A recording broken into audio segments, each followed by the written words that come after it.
John Pironi, 26 Autumn Run.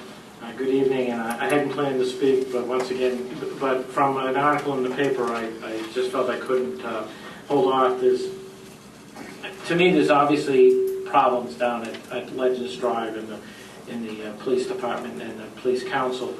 But you don't have to take my word for it, or any of the other people who have spoken here, or what you've read in the paper.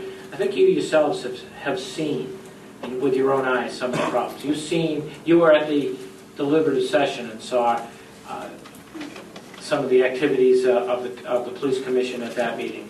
You've seen the budget and the extraordinary expenditures down there on legal fees.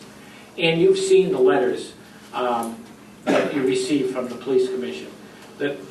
First of all, they were stamped confidential. Why were they confidential?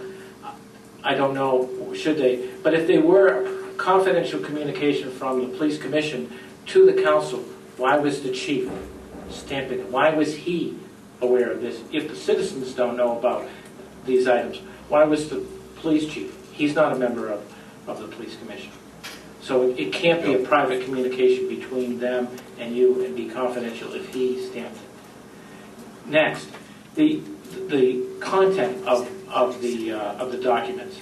This one here from Mr. Stephen LaRue, who, because he had some previous law enforcement experience, it could not only be not helpful, but it could be potentially harmful to the organization. What was that police experience? They didn't mention that it was 26 years ago. He was a part-time policeman in Norwood. That was 26 years ago. But that's going to be harmful to the police commission? Why wouldn't someone who had at least some exposure to police work be of benefit? But something 26 years ago, it's harmful. Another one, they say that you need business experience.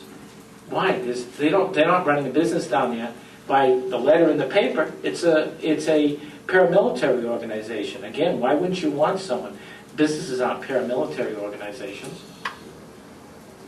And again, the human resources issue, why, if they're good at human resources, business people, why are they having such high expenses? And at Clark Carolian, they never mentioned the fact that he has business experience. They only just didn't want anybody with any police experience background. And finally, you have not seen a letter written to you about another candidate who had a recent incident with the police in which it caused him to have a loss of his license. Now, I'm not here to talk about whether that disqualifies somebody, but certainly it's an issue. And Step 5 says that they're supposed to speak about issues. But they didn't discuss something that happened a year ago, yet somebody's experience 26 years ago as a policeman disqualifies them. There's something not right. Basically, they're telling you who they want. And this candidate, by his own admission, was recruited. He's the hand-picked candidate. And there's something not right there.